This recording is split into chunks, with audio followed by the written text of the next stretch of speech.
Assalamualaikum warahmatullahi wabarakatuh. Gimana kabarnya anak-anak? Semoga semuanya dalam keadaan aman dan sehat ya. Kali ini Ibu akan menjelaskan materi vektor yang meliputi konsep, operasi, dan panjang vektor. Nah, sebelum kita mempelajari vektor lebih jauh, alangkah baiknya kita mengenal apa sih sebenarnya vektor itu? Dia berupa sesuatu yang seperti apa ya?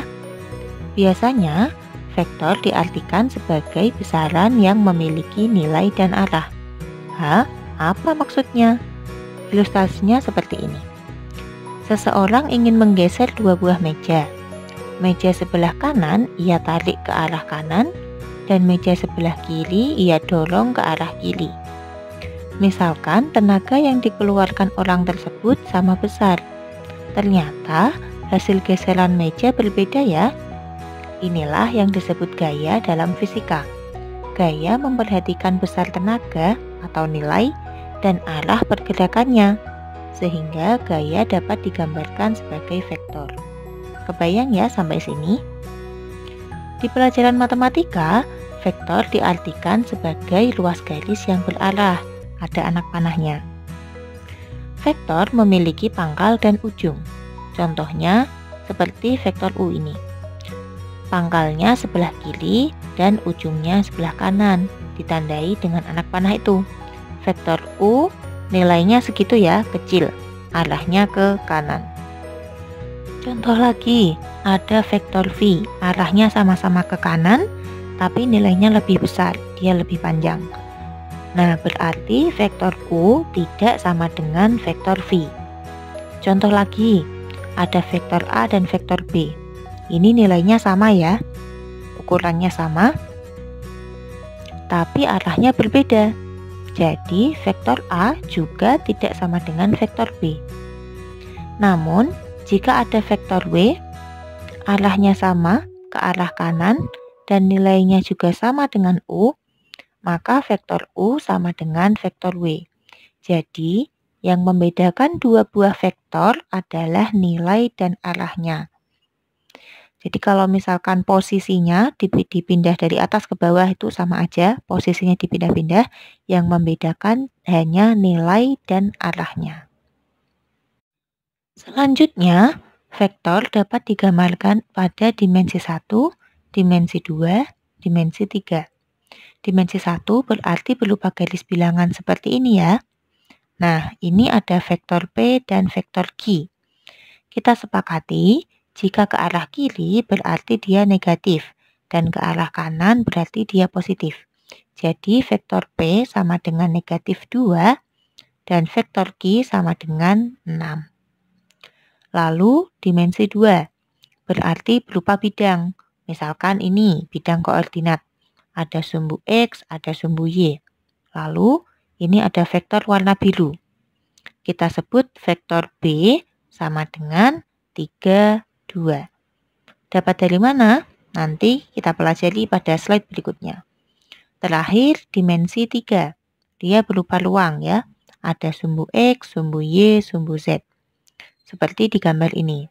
Lalu ada vektor U sama dengan negatif 4, 4, 0. Selanjutnya, untuk memudahkan, Ibu akan menerangkan vektor pada dimensi 2. Untuk dimensi 3, sebenarnya pola dan cara-caranya sama dengan dimensi 2. Tinggal ditambahkan satu komponen lagi. Kalau tadi dimensi 2 itu XY, kalau dimensi 3 itu XYZ. Seperti itu ya.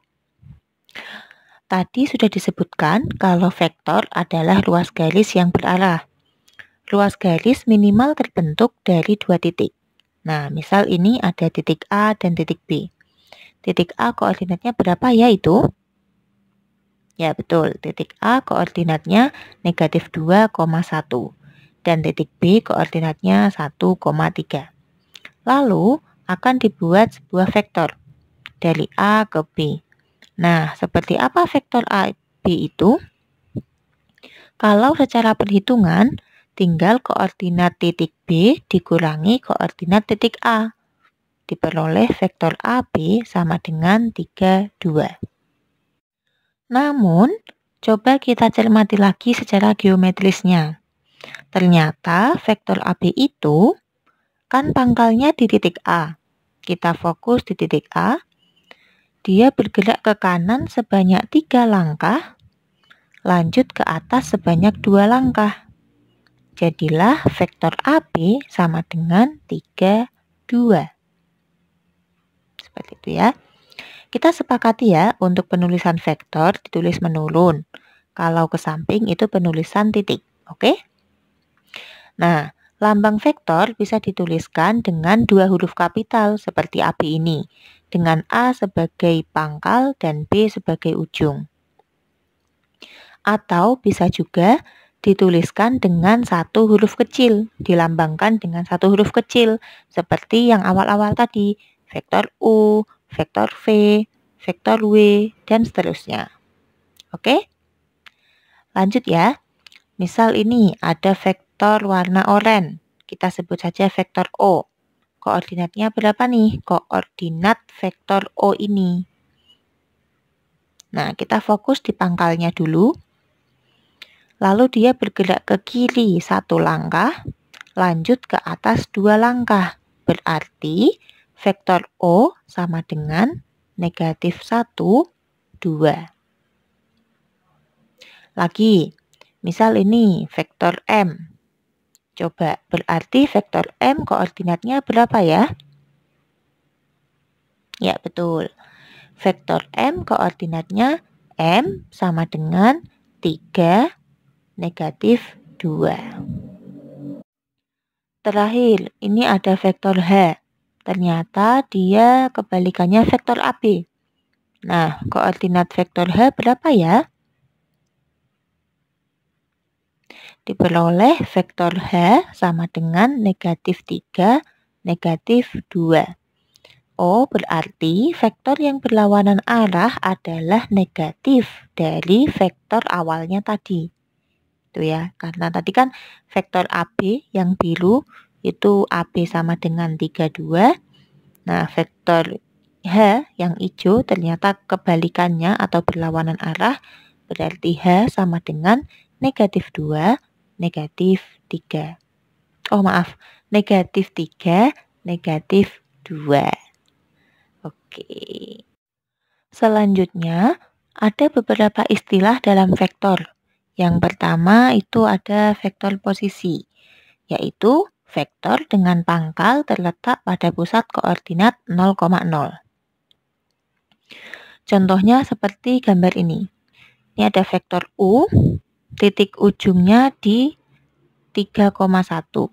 Vektor W, titik ujungnya di negatif 1,3. Nah, berarti jika suatu vektor adalah vektor posisi, maka koordinat titik ujung sama dengan koordinat vektor tersebut. Oke ya, berarti vektor U sama dengan 3, 1. Vektor V sama dengan 1, negatif 1. Vektor W sama dengan negatif 1, 3. Vektor A sama dengan negatif 3, negatif 1. Coba dicermati gambarnya ya. Lalu istilah selanjutnya ada yang namanya vektor satuan, yaitu vektor dengan panjang 1 satuan. Jadi suatu vektor bisa dituliskan dalam bentuk vektor satuan IJ seperti ini ya.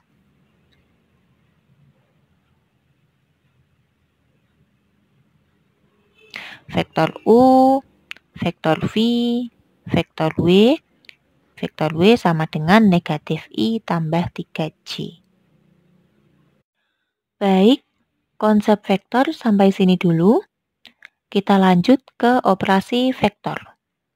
Yang pertama ada penjumlahan vektor. Seperti yang telah dipelajari, ada beberapa metode ya. Metode segitiga, metode jejer genjang. Nah, kalau metode segitiga seperti ini ya. Jadi aturannya adalah pangkal ujung, seperti itu ya. Nah, selanjutnya kalau pengurangan vektor seperti apa? Sebenarnya pengurangan vektor itu adalah penjumlahan dengan negatif vektor. Seperti itu. Nah, contohnya ini. Ada vektor O. Kemudian ada vektor B. Vektor O negatif. Vektor O sama dengan negatif 3, negatif 2.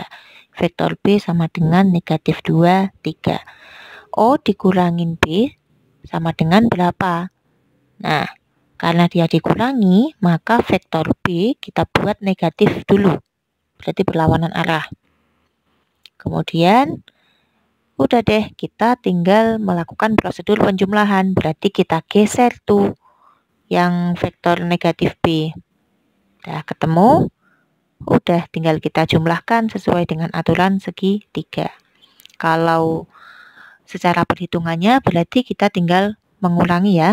Min 3 dikurang negatif 2, dapatnya negatif 1. Nah, jadinya vektor B dikurangi jadinya vektor O dikurangi vektor B sama dengan negatif 1, negatif 5. Selanjutnya, operasi vektor ada yang namanya perkalian skalar. Jadi, misalkan ini ada vektor M, 3, 1. Nah, perkalian skalar itu vektor dikalikan dengan suatu konstanta. Misalkan konstantanya 2.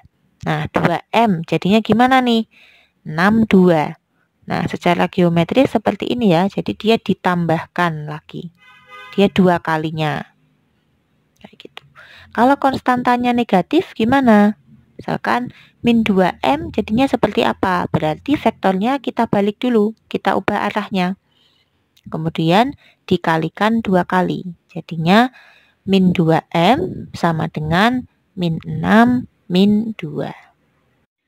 Nah, contoh kasus nih.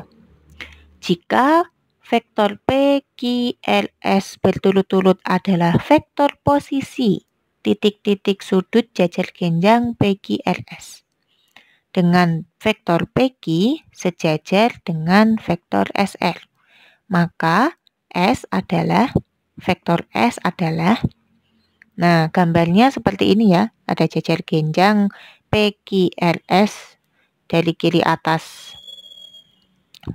Terus karena dia vektor posisi pasti ada titik pusat, kita buat titik pusatnya tengah 0 itu, O, titik O itu.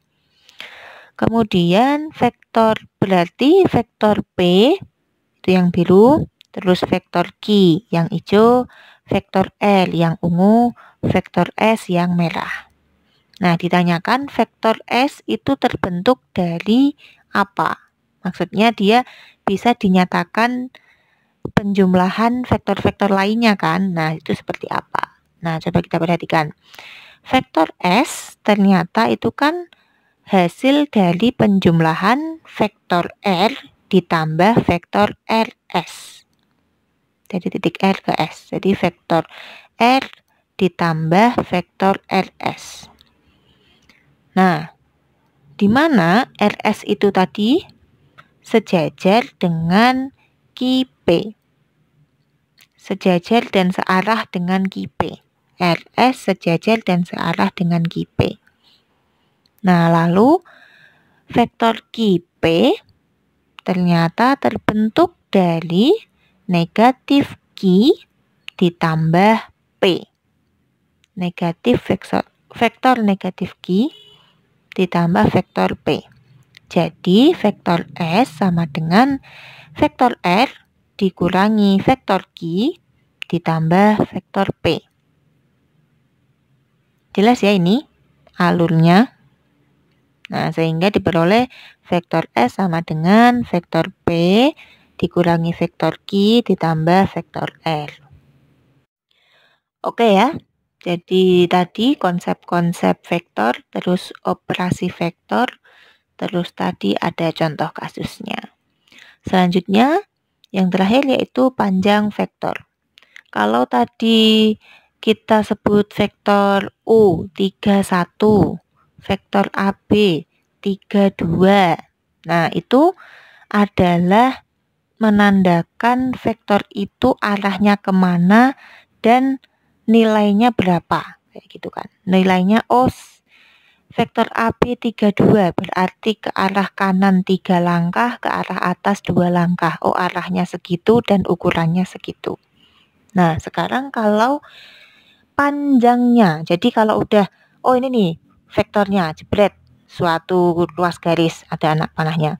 Panjang ruas garis itu berapa nih? Nah, ditanyakan kan. Ternyata kalau suatu vektor itu terbentuk dari berapa langkah ke kiri atau ke kanan, berapa langkah ke atas atau ke bawah, ternyata dia membentuk suatu segitiga siku-siku ya.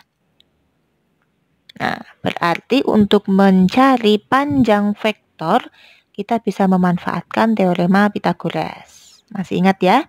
Jadi ini misalkan ada vektor 4, 3, berarti panjang vektornya akar 4 kuadrat tambah 3 kuadrat. Oke, nggak ini? Kenapa panjang vektor bisa menggunakan teorema Pythagoras? Nggak lah ya? Oke, sip. Nah, coba contohnya nih. Ada vektor warna merah, kita sebut vektor M. Berapa panjang vektor M? Nah, vektor M-nya dulu ini ternyata dia vektor M sama dengan 2 negatif 4. Berarti panjang vektor M sama dengan 2 akar 5. Lambang dari panjang vektor M itu ada tanda nilai mutlaknya ya. Jadi nilai mutlak vektor M itu artinya panjang vektor M. Nah, terus yang terakhir vektor H. Ini hijau. Nah, kayak gini nih. Berarti berapa koordinat vektor H? Dia pangkalnya di situ, melangkah ke kanan sebanyak 5, terus melangkah ke atas atau ke bawah enggak? Enggak ya, berarti 0. Berarti vektor H sama dengan 5, 0. Panjang vektor H sama dengan 5. Oke, sampai sini dulu ya untuk penjelasan tentang vektor, konsep, operasi, dan panjang vektor. Kita lanjut lagi di pertemuan berikutnya. Yang ini semoga paham, semoga menambah insight gitu. Jadi belajar matematika nggak harus ngitung-ngitung aja. Misalkan tadi ya, vektor U tambah vektor V, oh tinggal ini tambah ini tambah ini. Kayak gitu. Atau vektor U 5, 2, 3 vektor U berapa? Tinggal dikalikan. Nah, harapannya setelah melihat video ini, anak-anak bisa memahami bahwa matematika itu tidak hanya sekedar ngitung-ngitung aja, tapi bisa loh dibayangin, ada loh visualnya, ada loh secara geometrisnya. Kalau lebih ditarik lebih umum, ada loh contohnya, misalkan kita geser-geser meja kayak tadi. Nah, seperti itu ya. Jadi kedepannya semoga untuk vektor ini tidak hanya sebatas materi yang hitung-hitungan saja, tapi anak-anak bisa memahami apa sih sebenarnya vektor itu. Oh, dioperasikan. Oh, panjangnya. Oh, vektor posisi seperti ini. Oke, selamat belajar ya. Terima kasih. Wassalamualaikum.